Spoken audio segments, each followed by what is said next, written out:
Victoria ජලාශය විවෘත කිරීම උදාර වාරිමාර්ග ඉතිහාසයක් ඇති ලක්ජනතාවගේ ස්වර්ණමය අවස්ථාවක් හැටියට මට විස්තර කරන්න පුළුවන්. මෙම ව්‍යාපෘතිය ඉදිකිරීමට සහභාගී වුණ ලාංකික සහ බ්‍රිතාන්‍ය සේවකයන්ට අප රටේ ජනතාවගේ ස්තුතිය මා මේ අවස්ථාවේදී පුද කරන්නට කැමැතියි. මුදලින් පමණක් නොව උපදෙස් ලබා දීමේදීද අපට බෙහෙවින් සහයෝගය දුන්න බ්‍රිතාන්‍ය ආණ්ඩුව මා මේ අවස්ථාවේදී ඉතාම ස්තුතිපූර්වකව මතක් කරන්නට කැමැතියි. ඒ අතරම ලාංකික ජනතාවගේ ස්තුතිය සහ ප්‍රණාමය බ්‍රිතාන්‍ය ආණ්ඩුවටත් බ්‍රිතාන්‍ය ජනතාවට මා මේ අවස්ථාවේදී පුද කරනවා. මා මේ අවස්ථාව සඳහන් කරන්නට කැමැති අප ජනතාවගේ සිහිනයක මල් පිපුණ අවස්ථාවක් හැටියට. සැබවින්ම ඒ කඳුලින් ලියවුණු යුගය මෙපමණ කඩිනමින් නිමවේ යයි ඔවුන් නොසිතුවා වන්නට ඇත.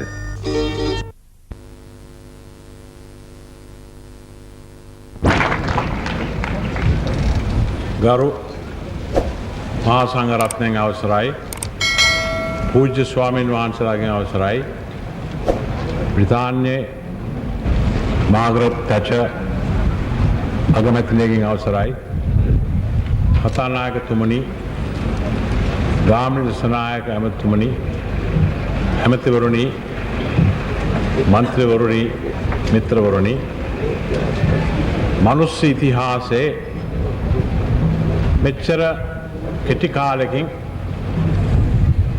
එක ජලාශයක එක රාජ්‍යයකින් පරිත්‍යාගයක් වශයෙන් වෙන රාජ්‍යයක අයිති මහජනයාගේ ප්‍රයෝජනයට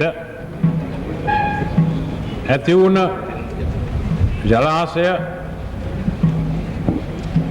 වික්ටෝරියා බැම්මෙන් කියලා අපි පිළිගත යුතුයි. ඒ නිසා ලංකාවේ ප්‍රජාතන්ත්‍රවාද සමාජවාද ආණ්ඩුව සහ මහජනයා වෙනුවෙන් මේ අවස්ථාවේදී මාග්‍රට් තැචර් අගමැතිනිය සහ ඒ අගමැතිනියගේ ආණ්ඩුවටත් ඒ අගමැතිනියට ප්‍රථම හිටපු ආණ්ඩුවලටත් බ්‍රිතාන්‍ය මහජනයාටත් මම ස්තුති කරන්න සතුටුයි. ඒ වගේම අපි පිළිගත යුතුයි ජලය තමයි ප්‍රාණය. මේ වැවෙන් ලැබෙන ජලය අද ජීවත් වෙන මනුෂ්‍යයන්ට පමණක් නොවේ, අනාගතයේදී බලාපොරොත්තු වෙන මනුෂ්‍ය සංඛ්‍යාවකට ජීවිත ලැබෙයි. මේ ස්තුතිය කරන අවස්ථාවේදී මේ ජලාශය හැදීමට උදව් කරපු ලංකාවේ සියලු දෙනාටම ලාංකීකයෝ සහ ජාත්‍යන්තර පිරිසට ගාමිණී දිසානායක මහත්මයාගේ ප්‍රධානත්වයෙන් මම ස්තුති කරන්නට සතුටුයි. Venerable Sirs, Honorable Margaret Thatcher, Prime Minister of the United Kingdom, Honorable the Speaker, Honorable the Gamiණී Dissanayake Minister, Honorable Ministers, Members of Parliament, ladies and gentlemen, never in the history of the human race has water been collected in one spot, in one reservoir, as the gift of one nation for the benefit of another nation in so short a time as has been accomplished by the making of this Victoria Dam. On behalf of the government and the people of Sri Lanka, since you have provided them water, those living today and those to live tomorrow, and since water is life, I give you our sincerest thanks. To you, Madam, Margaret Thatcher, your predecessors in office, and to the people of the United Kingdom. I thank you.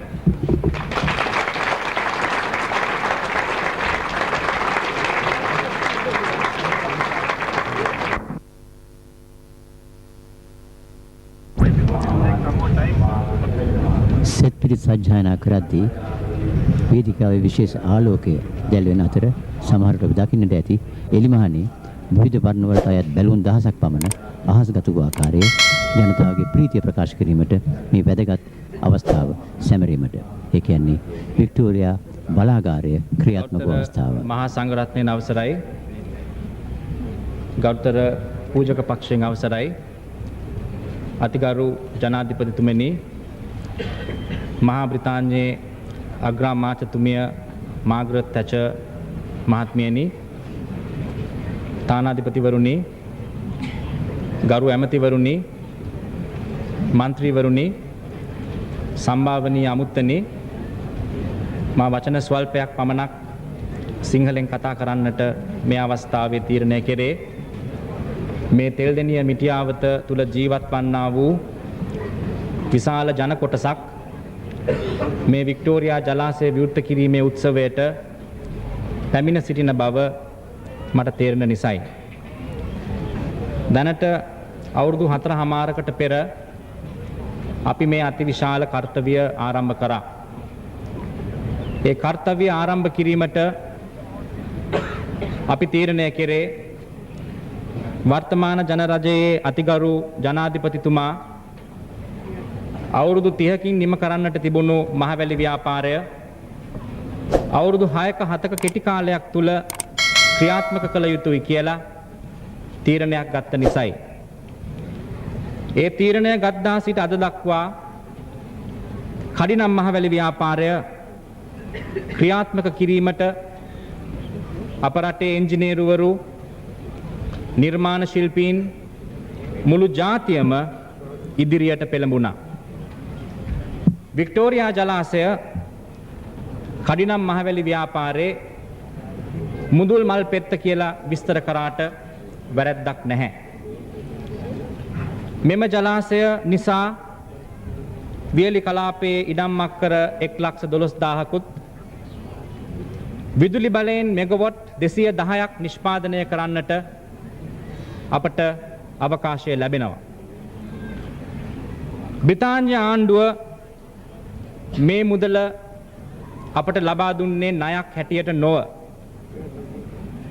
මිත්‍ර රටවල් දෙකක් අතර තිබෙන සුහඳ මිත්‍රත්වය උඩ විදේශීය මුදල් ප්‍රමාණය අපට පරිත්‍යාගයක් හැටියට බ්‍රිතාන්‍ය ආණ්ඩුව පුද කරා.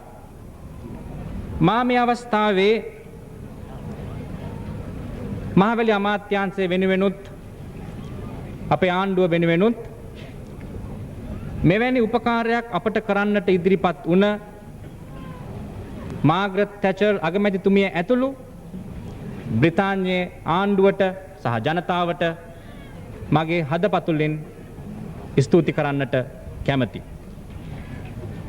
ඒ වගේම පරම්පරා ගණනක් මේ නිම්නේ ජීවත් වූ දුම්බර මිටියාවතේ ජීවත් වුණ ජනතාවට තමාගේ නිජබිම් අත්හැර අලුත් ප්‍රදේශවලට ගමන් කිරීමට සිය කැමැත්තෙන් ඉදිරිපත් වීම ගැන අපේ ජනාධිපතිතුමාගේ සහ අපේ ආණ්ඩුවේ ප්‍රණාමය මේ අවස්ථාවේ පුද කරන්නට කැමැති. ඒ වගේම මේ වික්ටෝරියා ජලාශය ඉදිකිරීමට ඉදිරිපත් වූ විවිධ සමිති සමාගම් වලට අපේ ප්‍රණාමය මේ අවස්ථාවේදී පිරිනමන්නට කැමැති. මා බලාපොරොත්තු වෙනවා වික්ටෝරියා වැනි ජලාශ විවෘත කිරීමෙන් මේ මාසේ මේ අවුරුද්දේ අගෝස්තු මාසයේ කොත්මලේ ජලාශය විවෘත කිරීමෙන් ලබන අවුරුද්දේ ජූලි මාසයේ රන්දෙනිගල ජලාශය විවෘත කිරීමෙන් විශාල පරිවර්තනයක් අපේ රටේ ගම්බද පළාත්වලට සිද්ධ වෙයි කියලා. මුළු රටටම වුවමනා කරන විදුලි බලය සැපයීමට ලබන සතවර්ෂය උදා වෙන තෙක් අපේ ජනතාවගේ කුසගින්න නිවන්නට මේ කඩිනම් මහවැලි ව්‍යාපාරය සමත් වෙනවා. මෙවැනි අවස්ථා මැතිනියනි කැනේඩියානු නියෝජ්‍ය අග්‍රාමාත්‍ය මැකචන් මැතිතුමනි, තානාධිපතිවරුනි, ඇමතිවරුනි, නියෝජ්‍ය ඇමතිවරුනි, මන්ත්‍රීවරුනි, සම්භාවනීය අමුත්තනි, දයාබර සහෝදර සහෝදරියනි, අද දින කඩිනම් මහවැලි ව්‍යාපාරය යටතේ ඉදි කරන්නා වූ යෝධ ජලාශ අතරින් ප්‍රථම යෝධ ජලාශය වන මාදුරුවේ ජලාශය විවෘත කිරීමේ උත්සවයේදී ගුවන් විදුලි සංස්ථාව මතක් කරා මට දැනට අවුරුදු 3මාරකට පෙර අතිගරු ජනාධිපතිතුමාට එම ජලාශය ඉදි කිරීමට මුල්ගල තැබූ අවස්ථාවේදී මා එතුමාට ආරාධනා කර හැටි සුළුවෙන් මට මතක් කරන්න. ගරු ජනාධිපතිතුමනි, දැනට අවුරුදු 3මාරකට පමණ පෙර ඔබතුමා වෙඩිල්ලක් පත්තු කර මේ ජලාශයේ වැඩ කටයුතු ආරම්භ කරා. එදා සිට අද දක්වා පසුවුණු කාල සීමාව එක දීර්ඝ දවසක් වගේ. අද ඔබතුමාගේ සහ ගරු අග්‍රාමාත්‍යතුමාගේ කැනේඩියානු නියෝජ්‍ය අග්‍රාමාත්‍යතුමාගේ දෑතින් ඒ සොරව විවෘත කොට මහා දිය ධාරාවක් දකුණු යුරේ යෝධැල හරහා ගමන් කරන්න තමුන්නාන්සේලා නිදහස් කරා. මේ ජලාශය ඉදි කරපු නිසා ඒ ජලාශයේ ගබඩා වන වතුරින් දකුණු යුරේ යෝධ ඇල හරහා වතුර පිටත් කොට අක්කර 45000ක් පමණ වං යුරේ ඇල අවසාන වූ විට ඒ තුලින් වතුර නිදහස් කොට අක්කර 70000ක් පමණ සම්පූර්ණයෙන්ම ඉඩම් අක්කර ලක්ෂයකට වැඩි ප්‍රමාණයක පවුල් 1,50,000ක් පමණ පදිංචි කොට ගොවිකම් කරමින් තමාගේ අහිංසක අසරණ ජීවිකාව උසස් තත්වයකින් පවත්වාගෙන යෑමට අද තමුන්නාන්සේලා මේ ආරම්භ කරපු ජලාශය ප්‍රධානයෙන්ම හේතුවක් වෙනවා. මේ ජලාශය විවෘත කිරීම කරුණු දෙකක් නිසා වැදගත් වනවා. පළමුවෙනි කරුණ අපි කාටත් මතක් කරනවා මේ ජලාශය විවෘත කිරීමෙන් කඩිනම් මහවැලි ව්‍යාපාරයේ කටයුතු කාලෝචිතව බලාපොරොත්තු වුණ ඉලක්කවලට ක්‍රියාත්මක කරන්න අපට පුළුවන් වී තිබෙනවා කියලා. දෙවෙනි කරුණ නම් මෙම ජලාශය ඉදිකරන ස්ථානය අලුත් වේල්ල හැදූ ස්ථානය අසලම අප දකුණෙන් පරණ යෝධ වේල්ල අපට පේන්න තිබෙන නිසා අපට මතක් වෙනවා මේ අලුත් වර්තමාන ශාස්ත්‍රීය තාක්ෂණික දියුණුව තුළින් ඉදි කරන්නා වූ මේ යෝධ ජලාශ සහ වැඩ කටයුතු තුළින් අපි සැබෑවින්ම අපි අපේම අතීතය සොයාගෙන ආපසු යනවායි කියලා. එහෙමනම් කඩිනම් මහවැලි ව්‍යාපාරය අපේ ඉතිහාසය නැවත වරක් ආරම්භ කිරීමක්.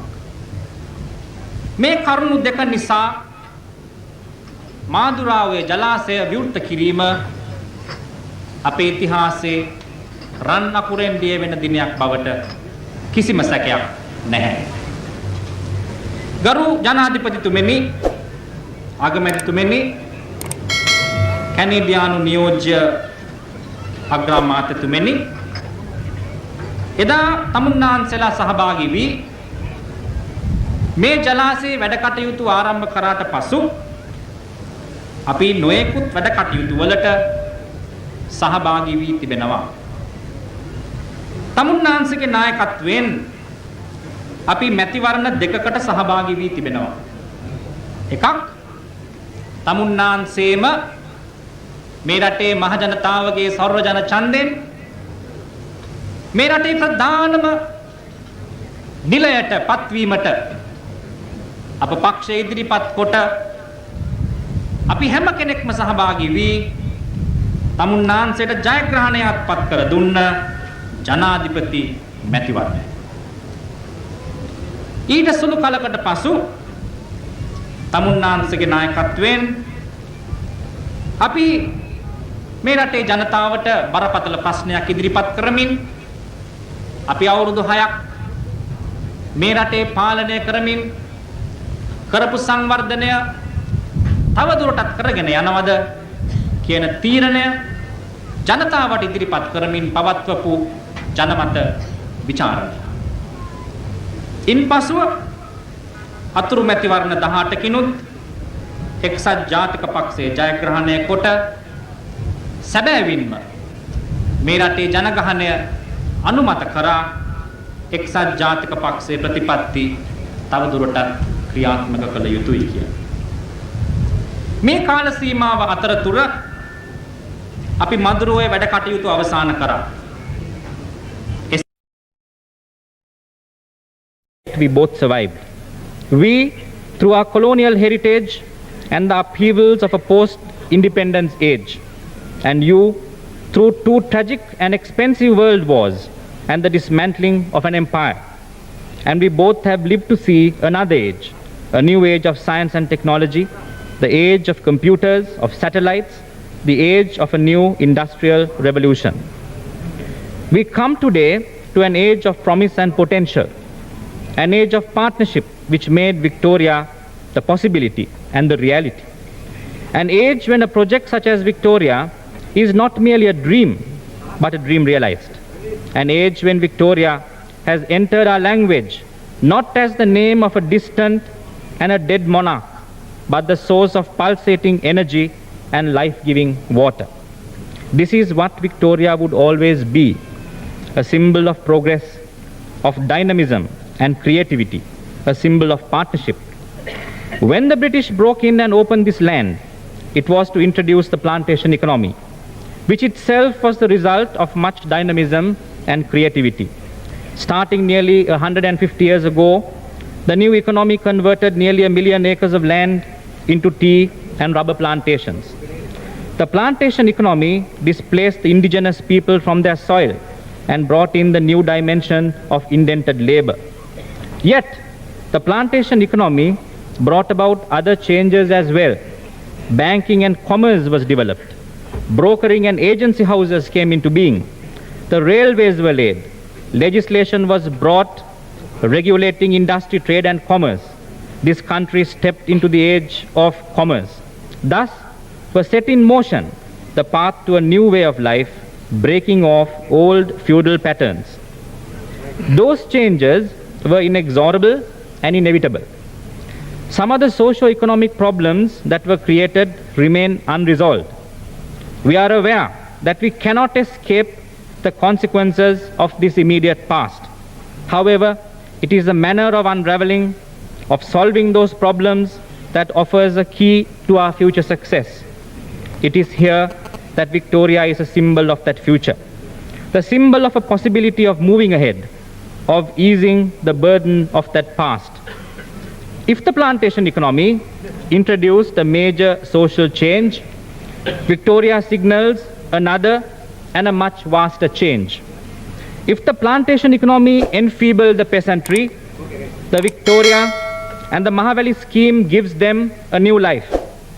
Victoria and the Mahavalley opens the way for Sri Lanka, for the peasantry of Sri Lanka, for the rural heartland of Sri Lanka to enter the modern world of production and exchange.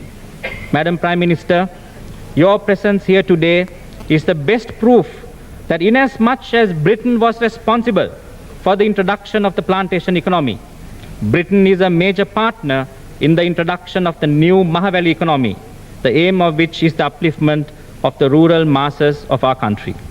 Victoria gives more than water. It gives power and energy. Madam Prime Minister, the power station you commissioned today is the largest single source of power in this country. Victoria is the key to future rural electrification. There will be no other hydropower station in the future which can generate more power than this. While offering the promise of a newly energized rural sector, Victoria brings hope to industry. It ends a period of regular power shortages and brings a greater certainty in the planning for future development. On this occasion, Madam Prime Minister, I wish to thank, in a system such as yours, where there is, like Sri Lanka, a multi-party system, all the political leaders of the United Kingdom for the singular resolve with which they supported the Victoria project. To you, Madam Prime Minister, my special thanks are due for personally handing over to our Prime Minister, Mr. Premadasa, your government's endorsement of aid to the Victoria project. What you see now is what that aid realized. I wish to convey my appreciation to Dame Judith Hart, who expressed forcefully and eloquently the commitment of the United Kingdom to the Third World and particularly to Sri Lanka. It was a commitment to democracy on the premise that it was through economic development alone that freedom and democracy can survive. My thanks are due to Mr. Neil Martin and Mr. Timothy Raisin, ministers in charge of overseas development in your government, for carrying the Victoria torch undiminished. My thanks are also due to David Hopper, the Dufty champion of multilateral development assistance, who has been with us both in spirit and in person, encouraging us and seeing for himself the progress of the Mahavalley through its new course. I wish to record the gratitude of our government to all those who left the valley so willingly to make way for the Victoria project. They have sacrificed a priceless heritage. To the engineers and the consultants, the contractors, local and foreign, who sweated it out to build the Victoria edifice, we owe our lasting tribute. Theirs was a supreme effort, and at the end of it all, they have the satisfaction of seeing a job well done. The Britishers and the Sri Lankans made an excellent team, and it is my hope that these friendships will bind our two countries still closer together. Madam Prime Minister, Victoria is a result of a rare and mature relationship. The relationship between a former ruler and a once ruled, which has endured the test of years. A maturity gained through the strains of the post-colonial period. Victoria will always remain the most tangible embodiment of this lasting relationship between the United Kingdom and Sri Lanka. Ye hours do fly, full soon we die. In time secure, ye house and hill alone endure. Madam Prime Minister, these words are from an inscription of your country residence, Chequers. It will be true to say that when we are all gone, this dam, this mighty edifice of our friendship alone will endure. This will be our legacy for the future. Thank you.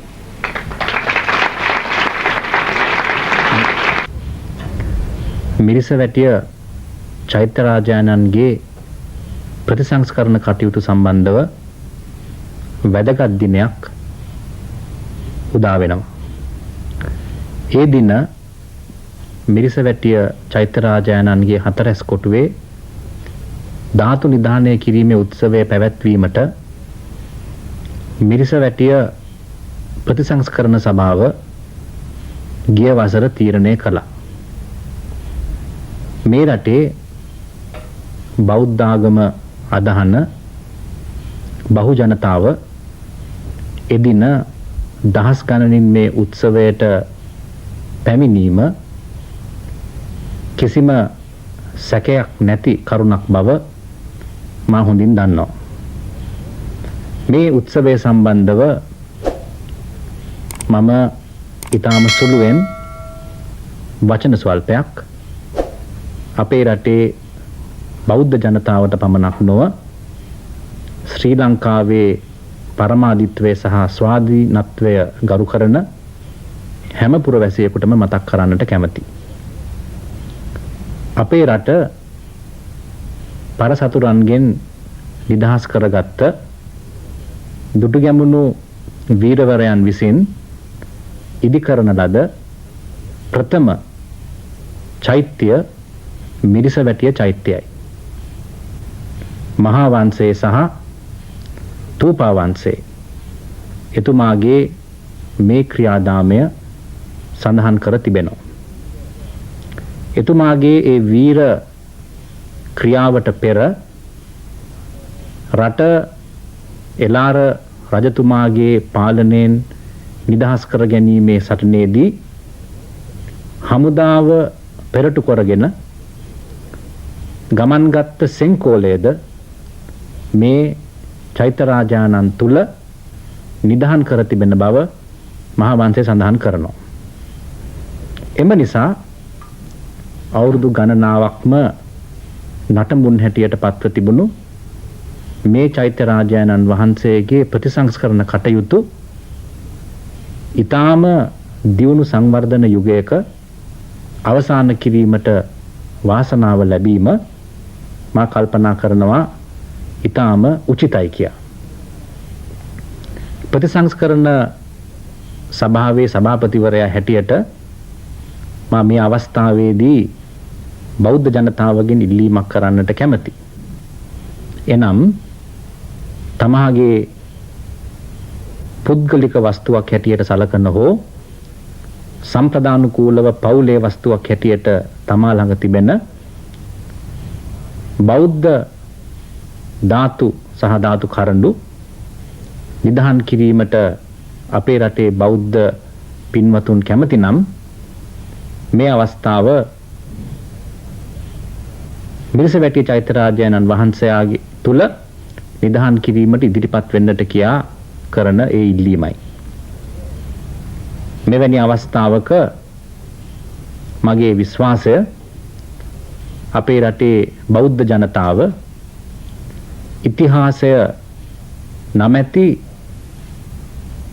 ගංගාව එනම් අවුරුදු 2500ක කාලයක් තුල බෞද්ධ ආගම බෞද්ධ ශාසනය සහ අපේ රටේ බෞද්ධ ජනතාව එක ගමනක් එනම් අපේ රටේ වාරි සහ කුෂි ඉතිහාසය වැවයි දාගැබයි කෙතයි යන සංකේත තුල ගමන් ගත්තාත් මෙන් ඒ ඉතිහාසය අලංකාර කරන මිරිසවැටිය චෛත්‍ය රාජානන් වහන්සේ රටේ ස්මාරකයක් හැටියට සලකලා මේ පොසොන් පොදින ඒ පුණ්‍ය කර්මය සාර්ථක කර ගැනීමට සහභාගී වෙන්නට කියන මගේ ප්‍රාර්ථනාවයි. ඒ ප්‍රාර්ථනාව රටේ ජනතාවට ඉදිරිපත් කරමින් මේ චෛත්‍ය රාජානන්ගේ ප්‍රතිසංස්කරණ කටයුතු ඉදිරියටත් සාර්ථක කර ගැනීමට මුදලින් සහ වෙනත් ක්‍රමවලින් අපට උදව් කරන්නට පුළුවන් නම් අවංකව සහ හදවත පිරිසිදුව ඉදිරිපත් වෙන්නට කියා ඉල්ලමින් මා මේ ප්‍රතිසංස්කරණ සභාවේ සභාපතිවරයා හැටියට මේ කටයුතු මේ දක්වා සාර්ථකව කර ගැනීමට විවිධ ආකාරයෙන් මට උදව් කරපු ලොකු කුඩා දුප්පත් පොහොසත් හැම කෙනෙකුටම මගේ අවංක ස්තුතිය මේ අවස්ථාවේදී පිරිනමන්නට කැමැතියි. තමුන්නාන්සලා ඔක්කොම නැටුවා. තමුන්නාන්සලා කල්පනා කරනවා ඇති තමුන්නාන්සලාට බොහොම හොඳට නටන්න පුළුවන් කියලා. නමුත් මම පැහැදිලිව කියන්න කැමති තමුන්නාන්සෙලා ඔක්කොටම වැඩිය හොඳට නටන්න පුළුවන්නේ අපේ වේදිකාවේ ඉන්න ජනාධිපතිතුමාට කියලා.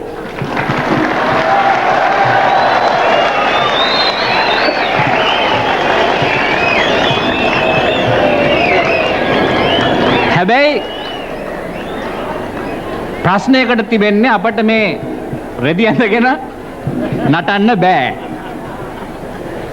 නමුත් තමුන්නාන්සලාගේ අභියෝගයක් තියෙනවා නම් ලබන අවුරුද්දේ අපි ඒකත් කරන්න කැමති බව මේ අවස්ථාවේදී ප්‍රකාශ කරන්න කැමතියි.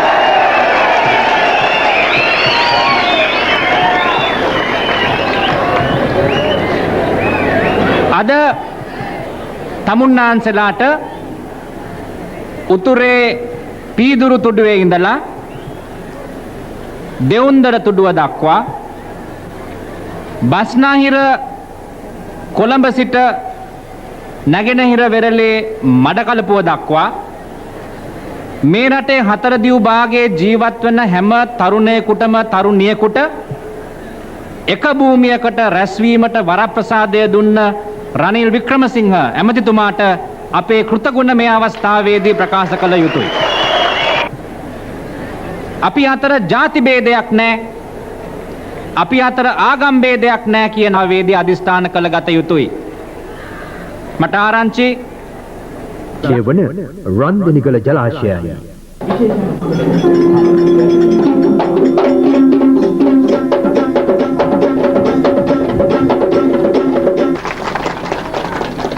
එතුමාගේ නායකත්වයෙන් වැඩි කලක් යන්නට පෙර කොත්මලේ ජලාශය හදන්න, වික්ටෝරියා ජලාශය හදන්න, මදුරුවේ ජලාශය හදන්න, රන්දනිගල ජලාශය හදන්න, දකුණු යුරේ යෝධ ඇල හදන්න, මිනිපේ අලුත් අමුණ හදන්න, මේ ජලාශවලට අදාළ විදුලි බල මධ්‍යස්ථාන හදන්න, පරිේෂණ කරන්න, උල්ලිටිය හදන්න, රත්කින්ද හදන්න, ලොග්ගල්ලෝයේ ජලාශය හදන්න, හෙපොල්ලෝයේ ජලාශය හදන්න අපට මුදල් ලෝක බැංකුවෙන් සහ අපේ මිත්‍ර රටවල් වලින් ලැබුණා. මේ හැම වැඩ කටයුත්තකටම වඩා විශාලම ජලාශය තමයි අද අපි වැඩ ආරම්භ කරන රන්දනිගල මහා ජලාශය. මේ ජලාශය ඉදි කරන්න රුපියල් දසලක්ෂ 3500ක් බටහිර ජර්මනියේ මුදලින් ඩොයිච් මාර්ක්ස් දසලක්ෂ 400ක් අපට ලබා දුන්නේ බටහිර ජර්මන් ආණ්ඩුවයි. මම අපේ ගරු ඇමති මණ්ඩලය වෙනුවෙන් අපේ රට වෙනුවෙන් මේ කටයුත්ත බාරව ඇමතිවරයා හැටියට අපේ අවංක ස්තුතිය පිරිනමන්නට කැමැති බටහිර ජර්මන් ජාතියට මේ වාගේ කාර්යයකට අපට උදව් දීම ගැන. මේ ස්ථානයේ ඉදි කරන ජලාශය අඩි 308ක් උසයි. රන්දනිගල කඳුවැටිය හරහා අඩි 308ක් උස අඩි 1600ක් පළල මහා ජලාශයක් තව අවුරුදු 4කින් හදලා අවසන් කරනවා. එම ජලාශය හැදීම නිසා මහ ජනතාව වැඩි වශයෙන් පදිංචි නොවන ඉඩම් අක්කර 5500ක් වතුරට යට වෙනවා. මෙම ජලාශය මහවැලි කඩිනම් ව්‍යාපාරේ විශාලම ජලාශය වන අතර සේනනායක සමුද්‍රයට පමණක් දෙවන වන ජලාශය වෙනවා. නමුත් සේනනායක සමුද්‍රයේ ගබඩා කරන්න බලාපොරොත්තු වන වතුර ප්‍රමාණය කිසි කලෙක ගබඩා කරන්න බැරි වුණා. ඒකට අවශ්‍ය ජලය ලැබුණේ නැති නිසා. නමුත් මේ මහවැලිය හරහා හදන වේල්ල අවුරුද්ද මුළුල්ලේම ජලයෙන් පිරීලා රදරට ශාස්ත්‍රීයකමත් කරලා අපේ ගම්වලට වමනා කරන විදුලි බලය නිෂ්පාදනය කරලා කඩිනම් මහවැලි ව්‍යාපාරයේ සඳහන් ඉඩම් අක්කර 3,50,000ක් පමණක් නොව ඉන් එහාට මීඔයේ නිම්නයේ සහ රජරට ඉඩම් අක්කර තවත් ලක්ෂ ගණනකට වතුර සපයන්නට අවස්ථාව ලැබෙනවා. මෙන්න මෙවැනි අනාගතයක් කරා තමයි අපි ඔක්කොම එකට අත්වැල් බැඳගෙන ගමන් කරන්නේ.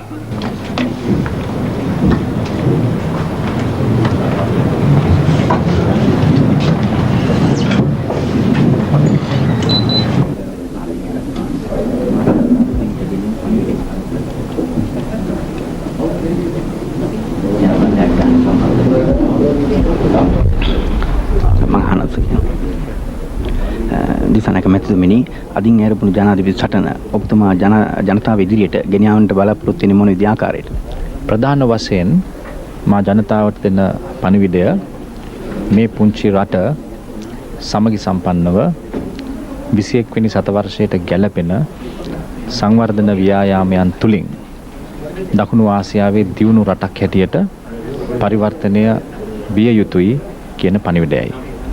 ඒ පණිවිඩය දීර්ඝ කාලයක් එක්සත් ජාතික පක්ෂයේ ජ්‍යෙෂ්ඨ ඇමතිවරයෙක් හැටියට කටයුතු කොට ඉන්දු ලංකා ගිවිසුම වැනි සංකීර්ණ දේශපාලන පද්ධති සකස් කොට අපේ රටේ ජනතාව උතුරු දකුණ නැගෙනහිර බස්නහිර මධ්‍යම කඳුකරයේ විවිධ ජාතීන් විවිධ ආගම් විවිධ කුල මූණපාන ඒ වැදගත් ප්‍රශ්න දේශපාලන ක්ෂේත්‍රය තුලින් පොදු ජනතා ව්‍යායාමයක් හැටියට විසඳාගන්නේ කෙසේද කියන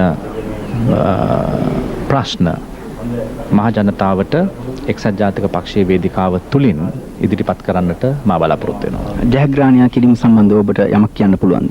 අද මේ රටේ විශාලතම පරණම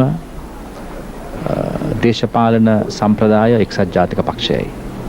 එක්සත් ජාතික පක්ෂය තමයි තනියම ලක්ෂ 35ක් ගන්න පුළුවන් පක්ෂය. මට විශ්වාසයි ඒ ශක්තිය තුලින් එක්සත් ජාතික පක්ෂයට සහ මට අවශ්‍ය කරන ජයග්‍රහණය ලබා ගන්න. හැම අපේක්ෂකෙම කියන්නේ Taman දිනනවා කියලා. ප්‍රජාතන්ත්‍රවාදී දේශපාලනයේ දිනුම අවශ්‍යයි. නමුත් දිනුම අවශ්‍යයි වගේම යම්කිසි සදාචාර ගරුක දේශපාලන පද්ධතියකුත් අවශ්‍යයි.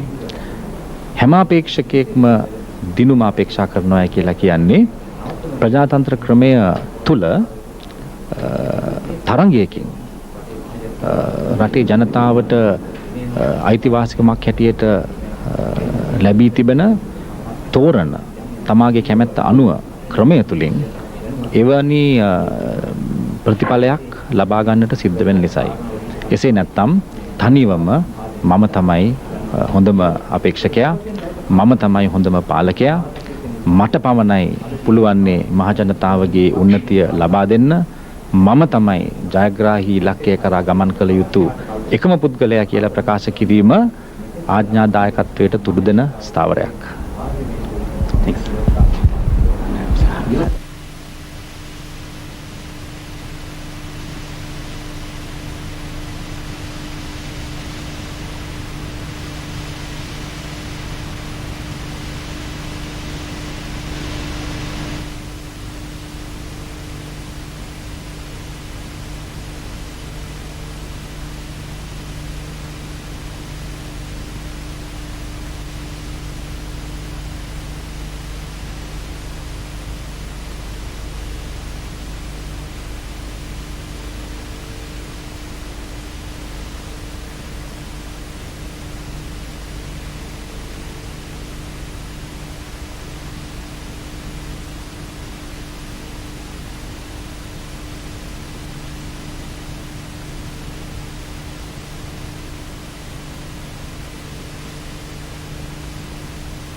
Breaking ceremony was performed, made, if I might say so, a very lengthy, a very deep and a very meaningful analysis of what this joint venture is all about.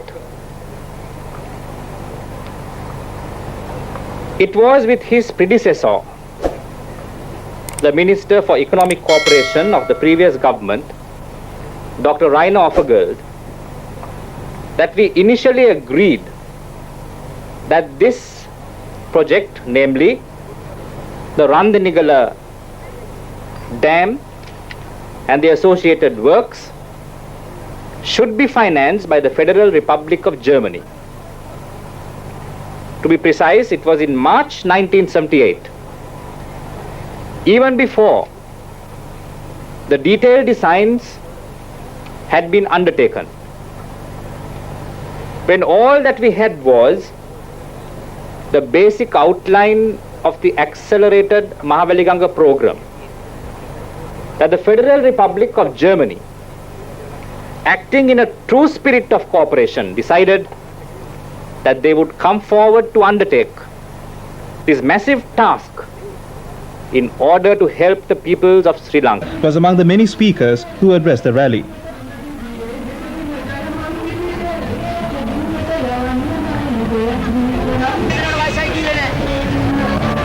Speaking on the occasion, he said that he intends launching a host of employment projects centered around the Galle Harbour and the Koggala Free Trade Zone. Colombo next Saturday. The remains now lie at his Halford House Gardens residence. Mr. Dissanayaka's remains were brought from Jayaratna Florists, Borella, to his residence this evening. A large crowd had gathered to pay their respects to the late leader.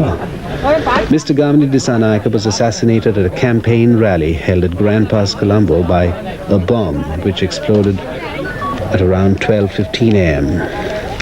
According to eyewitnesses, Mr. Dissanayaka had concluded his speech and was walking to leave the gathering prior to his departure when the explosion occurred. Minister of Information, Tourism and Aviation, Dharmasiri Senanayaka, has been put in charge of funeral arrangements on behalf of the government. The Ministry of Home Affairs and provincial councils will coordinate. Several ministers, led by Prime Minister Mrs. Chandrika Bandaranayake Kumaratunga, called on Mr. Dissanayaka's residence and condoled with Mrs. Dissanayaka this evening. A large number of opposition MPs were also present.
Veerasinghe Malli Marachi, former Chief Minister of the Northwestern Province and Member of Parliament G.M. Premachandra, General Secretary of the UNP Dr. Gamini Vijayasekara, and the UNP organizer for Colombo North Mr. Christy Pereira were among those killed.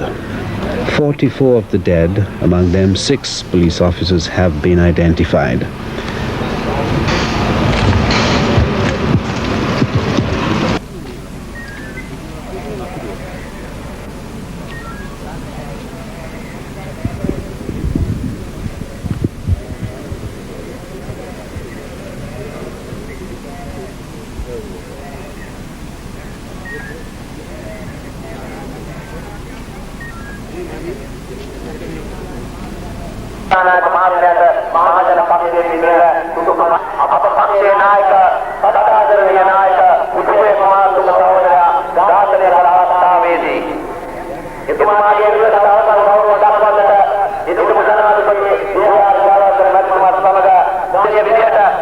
ඉදිරිපිටදී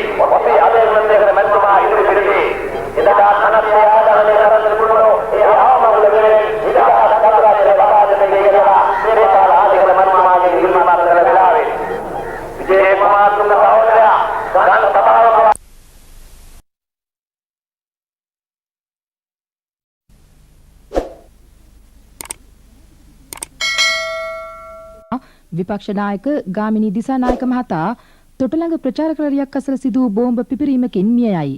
බෝම්බ පිපිරීම ඊයේ මධ්‍යම රාත්‍රියේ සිදුවිය. මියගිය පිරිස 75කට අධික බව පොලිසිය පවසයි.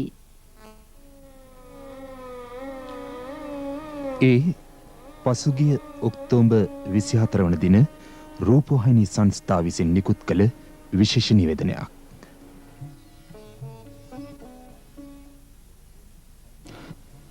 හිටපු පාර්ලිමේන්තු මන්ත්‍රීවරයෙකු වන ඇන්ඩ්‍රු දිසානායක මහතාට සහ කුමාරිහාමි වෙලගෙදර සමරතුංග මහත්මියට දාව 1942 මාර්තු 20 වන දින ලයනල් ගාමිණී දිසානායක නම් පුත්‍රරත්නයක් මෙලොවට බිහිවිය. ඒ දිසානායක පවුලේ දරුවන් 7 දෙනාගෙන් දෙවෙනි දරුවාය. කොත්මලේ මිටියාවත ඔහුගේ නිජබිම විය. ලදරු අවදියේ පටන් ක්‍රීකරු ක්‍රියාශීලී ගාමිණී 1948 ජනවාරි මාස මහනුවර ත්‍රිත්ව විදුහලට අධ්‍යාපනය සඳහා ඇතුළත් කරනු ලැබිය. පාසල් අවදී කාලේ කැපී පෙනෙන දීප්තිමත් ශිෂ්‍යයෙක් විය. 1961 දී නීති විදුහලට ඇතුළත්ව 1966 දී නීතිවේදියෙකු වශයෙන් තම වෘත්තීය ජීවිතයට පිවිසියේය. 1968 දී වජිරා ශ්‍රීමති ලේනදුව මෙනවිය සමග විවාහ ජීවිතයට පා තැබුවේය. ගාමිණී නවීන් මයන්ත නම් පුතුන් දෙදෙනෙකුගේද වරුණි තාරිකා නම් දියණියකගේද ආදරණීය පියෙක් විය. එක්සත් ජාතික පක්ෂයේ ක්‍රියාශීලී බුද්ධි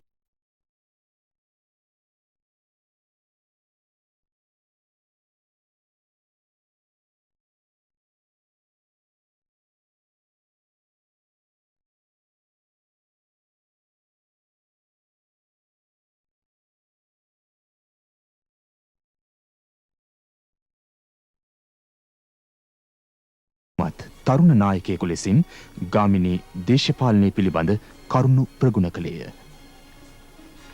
ගාමිණී 1970 මහමැතිවරණයෙන් නුවරඑළිය ආසනය ජයගත්තද ඒ සඳහා වූ ඡන්ද පෙත්සමින් පරාජයට පත් වී නැවත 1971 එම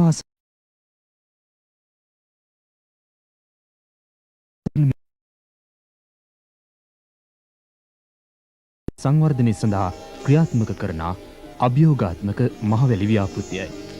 ඔහු එය නිර්භයව බාරගත්තේ. මහවැලි මහවැලි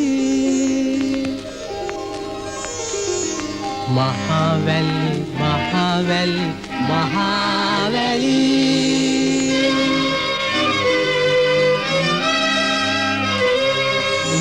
මහවැලි මහවැලි මහවැලි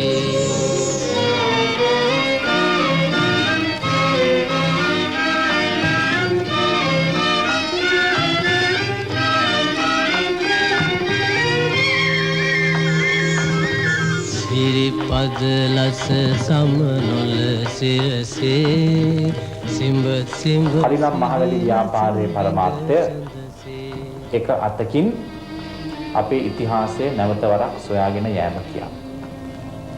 මෙතරම් විශාල ජලාශයක් මේ ස්ථානයේම ඉදිකර තිබුණා නම් කඩිනම් මහවැලි ව්‍යාපාරයෙන් අපි නැවත වරක් ශාස්ත්‍රීය කරන්නට බලාපොරොත්තු වන්නේ කෙත්බිම් හැටියට පරිවර්තනය කරන්න බලාපොරොත්තු වන්නේ අපේ මුතුන් මිත්තන් අතීතයේදී හාපු වැඩ කරපු ජීවත් වුණ ඉඩම් බව කිසිම සැකයක් නැහැ. නමුත් මෙවැනි යෝධ ව්‍යාපාරයක් අදිෂ්ඨානය සහ චින්තනය පමණක් තිබුණට ක්‍රියාත්මක කරන්නට බැහැ. කඩිනම් මහවැලි ව්‍යාපාරය ක්‍රියාත්මක කිරීමට අපට නොයෙකුත් ආයතන සහ රටවල් වල උදව්ව වමනා වුණා. නමුත් අප ප්‍රදේශයේ රටවල් වලට ආධාර එතරම් ලේසියෙන් ලැබෙන්නේ නැහැ. එම නිසා තුන්වැනි ලෝකේ නොයෙකුත් ප්‍රශ්න මතුවී තිබුණා. රැකිරක්ෂා ප්‍රශ්නය මේ ප්‍රශ්න වලින් ප්‍රධාන ප්‍රශ්නයක්. ආහාර ප්‍රශ්නය තවත් එකක්. ගෙවල් ප්‍රශ්නය තවත් එකක්. රටේ සංවර්ධනයක් නැතිවීම නිසා ක්‍රමානුකූලව රටේ ප්‍රතිරක්ෂා ප්‍රශ්නයත් උග්‍ර වුණා. තරුණ ප්‍රශ්නය එම නිසා ප්‍රධාන ප්‍රශ්නයක් බවට පරිවර්තනය වුණා. අපේ ආණ්ඩුව කල්පනා කරා අපේ රට සංවර්ධනය කරා ගෙන යන්නට අපේ කෘෂිකර්ම අත්තිවාරම තවත් ශක්තිමත් කළ යුතුයි කියා. එම නිසා ඊටාම අභියෝගතා තීරණයක් අපි 1978 බාරගත්තා. මොකක්ද ඒ අභියෝගය? ඒ අභියෝගය කවුරුත් අපහසුයි කියලා කල්පනා කරපු සිහිනයක් මිරිගුවක් කියලා කල්පනා කරපු මහවැලි ව්‍යාපාරය කෙටි කාලෙකින් ක්‍රියාත්මක කිරීමට.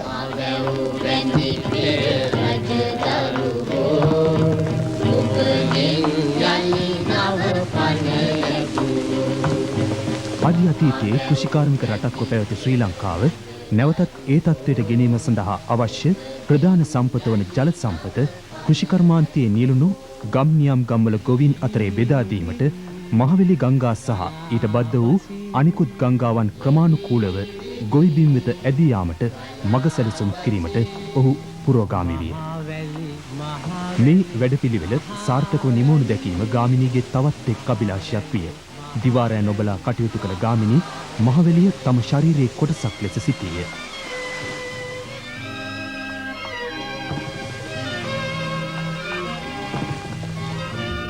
වසර ගණනාවක් තිස්සේ රජයේ ඉඩම්වල පදිංචිව සිටි අයහට ස්වර්ණභූමි ව්‍යාපෘතිය මගින් ඉඩම් පරිත්‍යාග කිරීමට ඔහු පෙරමුණ ගත්තේය.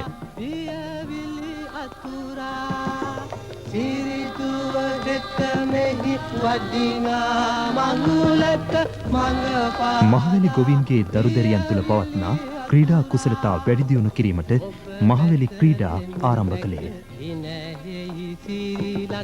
මේ මහවැලි ක්‍රීඩා තුලින් මහවැලි ගොවිබිම්වල පදිංචි ගොවි දූ දරුවන් තමාගේ දක්ෂකම් ජාතියට ප්‍රදර්ශනය කරනවා. අප රටේ ජනප්‍රියම ක්‍රීඩාව වන ක්‍රිකට් ක්‍රීඩාව නැන්වීම සඳහා ගාමිණී කළ සේවය අනුපමේයයි. ශ්‍රී ලංකාවට ටෙස්ට් ක්‍රිකට් වරම් ලැබීම ඔහුගේ උත්සාහයක ප්‍රතිඵලයකි. From the Katunayaka Airport to await the triumphant return of the President of the Sri Lanka Board of Cricket, Mr. Gamini Dissanayaka, who attended the meeting of the ICC in England, where Sri Lanka was granted international cricket status.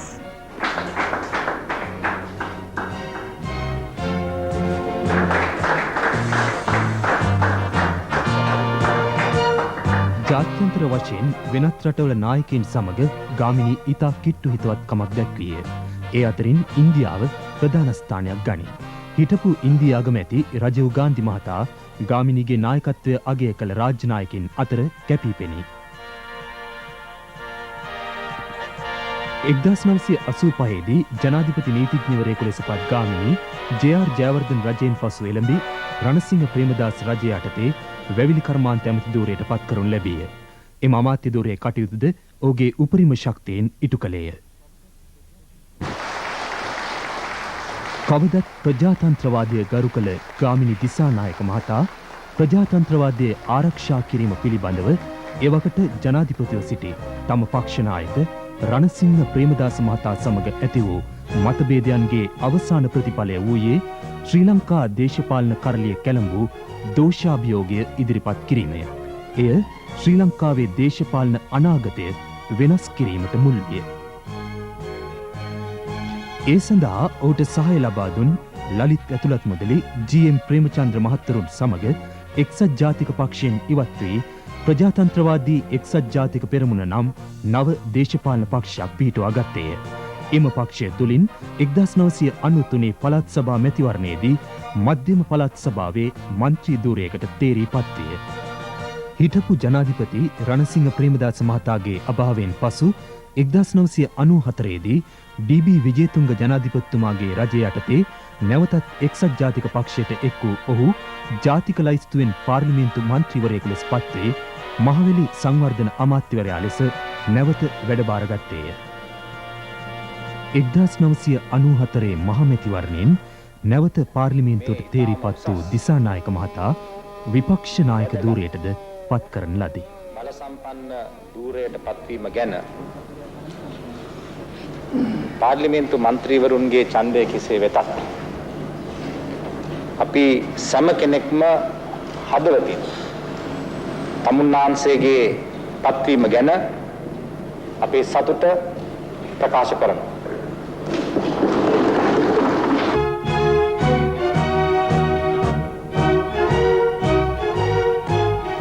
එම වසරේම පැවති ජනාධිපතිවරණයට එක්සත් ජාතික පක්ෂයේ ජනාධිපති අපේක්ෂකයා ලෙස ඉදිරිපත් වූ දිසානායක මහතා පළපුරුදු නායකයෙකු ලෙසින් තම මැතිවරණ ව්‍යාපාරය මෙහෙයවිය.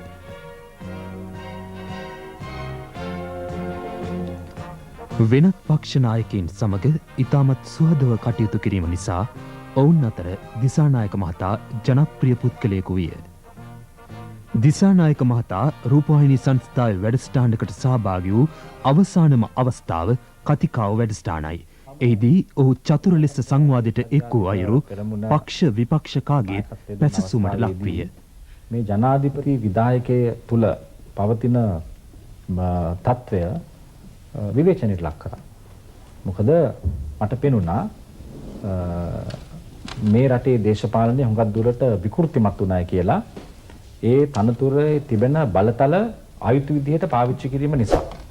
එම නිසා තමයි එක්සත් ජාතික පක්ෂයේ මැතිවරණ ප්‍රකාශනයේ සඳහන් කර තිබුණත් අගෝස්තු මාසයේ 16 වෙනිදා පැවැත්වුණු මැතිවරණයට පෙර විධායක ජනාධිපති ක්‍රමය තවදුරට රකින්න කැප වෙනවා කියලා මම අපේ පක්ෂ නායකවරුන්ට කිව්වා පොදු පෙරමුණ දීලා තිබෙන ප්‍රතිඥාව මේ විධායක ජනාධිපති ධූරය අහෝසි කිරීමට ප්‍රතිඥාවක් දීලා තිබෙන නිසා අපි ඒකට සහයෝගය දෙමු කියලා. නමුත් පොදු පෙරමුණේ ආණ්ඩුව GLPDs ඇමතුමා ප්‍රකාශ කරා බැඳී සිටිනවායි කියලා එකපාරින් ජනාධිපති විධායකය අහෝසි කිරීම පමණක් නොව සම්පූර්ණයෙන්ම අලුත් ව්‍යවස්ථාවක් සකස් කරන්නට අපේ සමාජය තුල ගමන් කරන්න පුළුවන් දුර දිග මනින්න බෑ. නමුත් ආණ්ඩුවක් සැලසුම් කරන්නට ඕන මෙන්න මේ ක්‍රම සහ විධි තුලින් අපේ තරුණයන්ගේ ජීවන තත්වය උසස් කරන්න පුළුවන් කියලා. ගාමිණී දිසානායක මහතා රටට කළ සේවය ජනතාවට කළ සේවය අනුපමයයි. ඔහුගෙන් රටට ඉටු යුතු සේවය සම්පූර්ණයෙන්ම ඉටු කිරීමට පෙර ඔහු අපගෙන් සදහටම සමුගත්තේය. රටට ශ්‍රේෂ්ඨ නායකයෙකු අහිමි විය. බිරිඳකට දයාබර සැමියෙකු අහිමි විය. දරුවනට සෙනෙහබර පියකු අහිමි විය. එක්සත් ජාතික පක්ෂයට ශ්‍රේෂ්ඨ නායකයෙකු අහිමි විය. අපට ගාමිණී දිසානායක මහතා සදහටම අහිමි විය. කෘතගුණදත් ජනතාව ඔහුගේ අමිල සේවය අදත් හෙටත් ගෞරවාදරයෙන් සමරනු ඇත.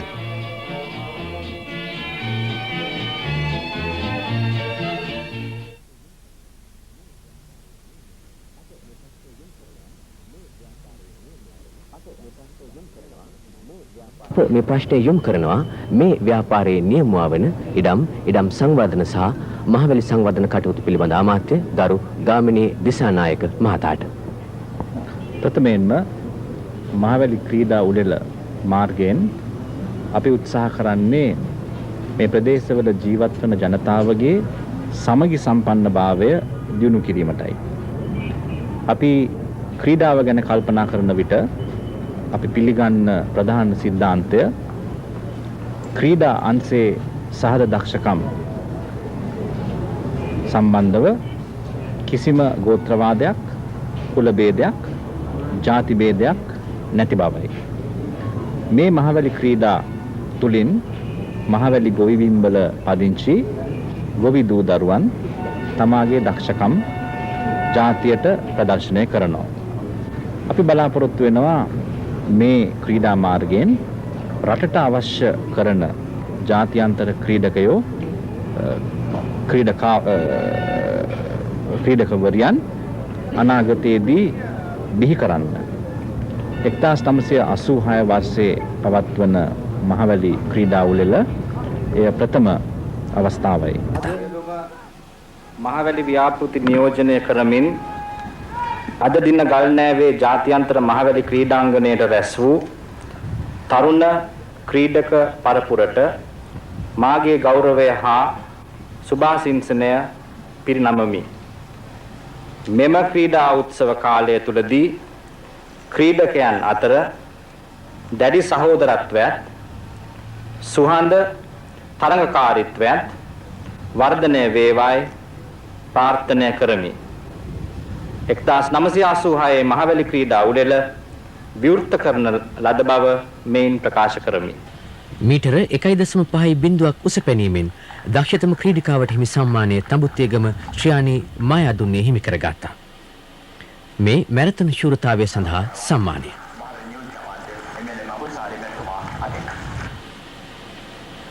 මීටර 200ක දුරක් ප්‍රමාණය තත්පර 22.3කදී නිම කළ වලවේ සිසිරසිරි පෙරේරා දක්ෂතම ක්‍රීඩකයා. වලවේ පිළ පරදෝමින් සමස්ත ශූරතාවය හිමි කරගත්තේ කලාවැව කලාපයයි.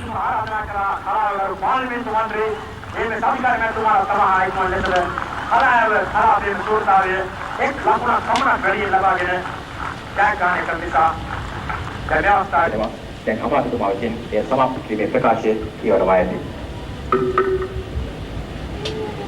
මෙම ක්‍රීඩා උළෙලේ සංවිධායකයන්ට මාගේ ඉමහත් ස්තුතිය පිරිනමමි. මහවැලි ව්‍යාපෘතිවල අරුණ පරපුරේ සහෝදරත්වය වර්ධනය කර ගනිමින් මනුෂ්‍ය වර්ගයාගේ අභිවෘද්ධිය සඳහා මෙම ක්‍රීඩා උළෙල සදාකාලිකව උත්සවාකාරයෙන් පැවැත්වේ යයි ප්‍රාර්ථනා කරමි. 1986 මහවැලි ක්‍රීඩා උළෙල නිමාවට පත් වූ බව මෙයින් ප්‍රකාශ කරමි.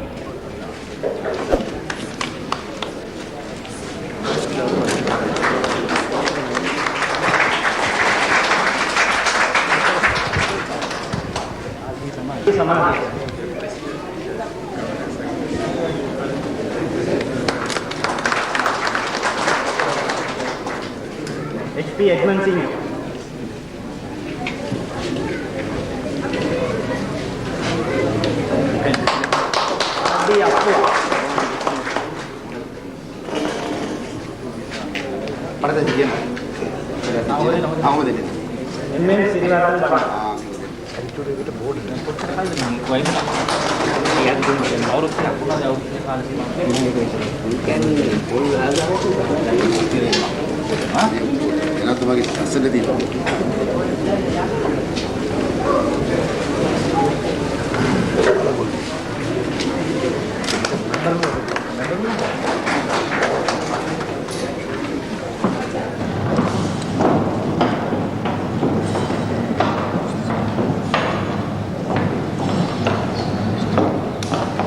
Senior politician Gamini Disanayaka has re-entered parliament after an interval of about 2 years.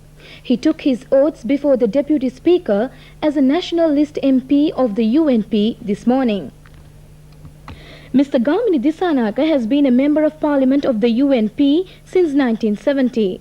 He held the portfolio of Land, Irrigation and Mahavali Development during the entire period of the government which came into power in 1977.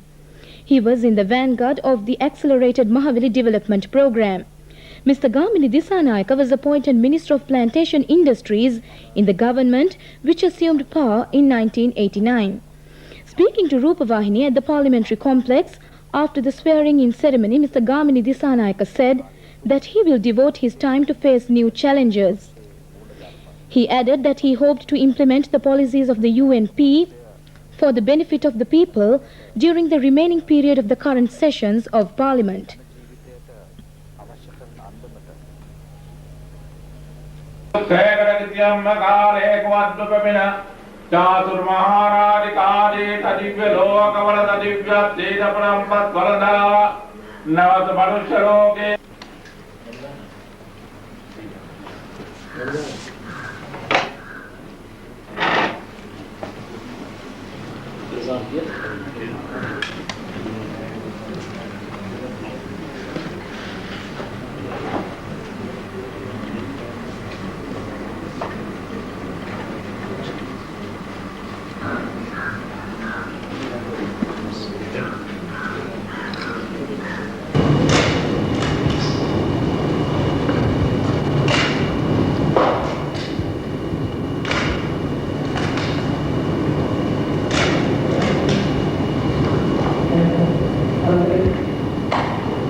socio-political environment in which we live to have another incident like 1983, or if we go on having this racial problem and youth insurrections, you would have to establish a botanical garden somewhere else, not here. So, I am addressing a few remarks to you within the framework of that overall condition. There is no pure approach. We are interdependent. We cannot go forward one each if certain conditions outside our control also help us to sustain ourselves in a relevant. அழைத்து வரப்பட்டுக் கொண்டிருக்கிறார்கள். அவர்கள் பிரதான மேடைக்கு வந்து குத்துவிளக்கை ஏற்றியிருக்கிறார்கள். சமய குருமார்கள் ஆசீர்வாதம் வழங்குவார்கள். மால்வத்த மகாநாயக்க அவர்கள் பஞ்சத்திலும் கூடி ஆசீர்வாதம் வழங்க கண்டி கட்டுக்கல ஸ்ரீ செல்வ விநாயகர் கோவில் பிரதம குரு சிவஸ்ரீ சரவண பவானந்த குருக்கள் அவர்கள் இந்து முறைப்படி ஆசீர்வாதம் வழங்குவார்கள். தொடர்ந்து සිදුවන ඇති.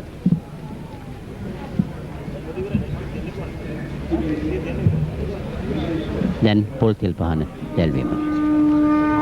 மங்கள பேரிகை முழங்க சம்பிரதாயான பூர்வமான குத்துவிளக்கு ஏற்றும் வைபவம் இப்பொழுது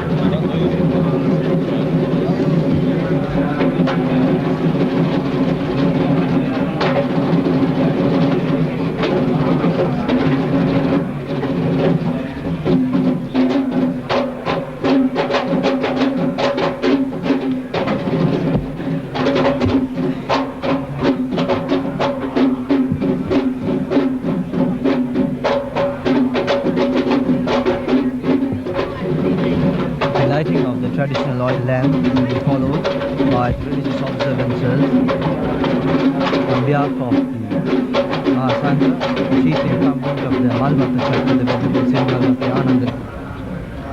Tatyampi dhammang saranang gacchami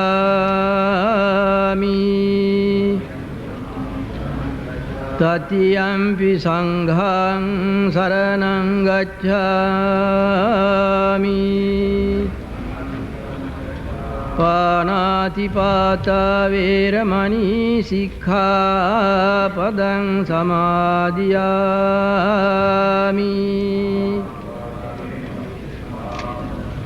Adinnādāna veramani sikkhapadang samadhiyami Disanayaka, Minister of Lands, Land Development and Mahawali Development.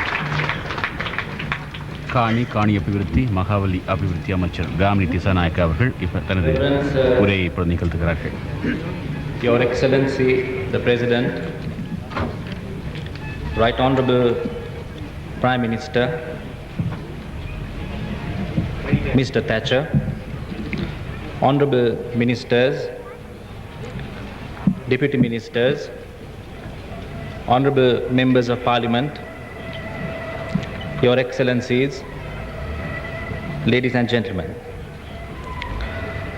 the history of our country, Sri Lanka, is an odyssey of taming our country's rivers. Sri Lanka's hydraulic heritage is the response to the challenges the ancient Sri Lankans faced in settling down in the arid dry zones of the country from the 6th century BC. They set about meeting this challenge by developing a unique irrigation system, by diverting rivers flowing in different directions to mingle in a complex network of interrelated dams and canals which took advantage of the lay of the land. Madam Prime Minister, here in Sri Lanka, irrigation canals built over 1,800 years ago are still in use. So are ancient reservoirs, which now form part of the Mahawali complex. One such ancient canal traverses a distance of 38 miles on a gradient of 1 foot for a mile. In 1978, when modern engineers cleared the jungle to pave the way for the Maduroya Reservoir, they stumbled on an ancient breached earth dam at the very spot where engineering expertise had decided to straddle the river. This dam, a little over 120 feet high, has been dated to be over 2,000 years old and indicates the existence of a vast reservoir before its breach. As R.L. Breuer, Sri Lanka's greatest hydraulic historian, had stated, many are the instances where the modern engineer has frequently found himself anticipated by an unnamed predecessor. The main centers of this vast irrigation network of the ancient Sri Lankans were the Malwatu Oya Kala Oya complex, the Ambanganga Mahaveliganga complex, and the Valaveganga and the Kirindi Oya complex. Of these river systems, the biggest, the most complex, and the most expansive and beneficial is the Mahaveli system. As a British civil servant, W.L. Strange stated in 1935, the Mahaveli Ganga is the river of Ceylon. Its discharge is much larger than that of any other river in the island. But what is probably of the greatest advantage, it is of considerable amount throughout the year, as the catchment is visited by both the southwest and northeast monsoons. And again, the Mahaveli Ganga is not just one river, but a composite drainage system. It has grown as a parasite at the expense of other rivers by beheading, capturing, and sapping them, and diverting to itself the rainfall discharge of a large area. It is across this river that the mighty reservoir, Victoria, is now constructed. Surpassing all our historical achievements in the sphere of irrigation and hydraulics, in its dimensions, complexity, and costs, our President, His Excellency J.R. Jayawardena, launched the accelerated Mahaveli Ganga program in 1978, reducing a 30-year schedule to a much shorter time framework. The Victoria, Madam Prime Minister, is the centerpiece of that vision. In completing and commissioning the Victoria project, we witness one of the biggest and most significant achievements of modern Sri Lanka. The Victoria Multipurpose Reservoir project, which is part of the accelerated Mahaveli Ganga development scheme, is at once the symbol of the closeness and friendship between two countries, the United Kingdom and Sri Lanka. The name Victoria itself illustrates the roots of that friendship and cordiality. Madam Prime Minister, you may be surprised to know that the name of Queen Victoria still kindles nostalgic memories among the older generation in this country. It takes our memories back a century and beyond to an empire which in its heyday ruled the oceans and had gained mastery over 1/3 of the surface of the world. In that geographic amalgam, in the empire over which the sun never set, was little Sri Lanka. Ceylon, still to most Englishmen, a country rich in customs and traditions, having a culture unique in the world, heir to an unbroken recorded history of over 2,500 years, and home to a people known for their generosity, charity, and kindness. This soil, the soil on which the mighty Victoria Dam stands, was taken by no other colonial power, not by the Portuguese, not by the Dutch. It was left to the British to take this virgin terrain. This land was broken by the British. It was also tended by the British, and now the waters of the Victoria will energize and enrich a much vaster terrain. Frantz Fanon, who spoke of colonialism, said, "It distorts human nature, breeds contemptuous human relationships, it enthrones human cruelty, destroys and emasculates the urge for human freedom, it supplants the natural with the artificial, setting in motion a train of misery, death and destruction. Honourable Prime Minister, our extended rendezvous with the British, however, was not so bad. It was, as T.S. Eliot says in The Wasteland, almost satisfactory. We did have our problems, certainly. They were many and complex. If partnership there was, we were unequal partners. The little village of Gannorua, close to this mountain range, would bear testimony to the fact that there were casualties on both sides in that unequal partnership.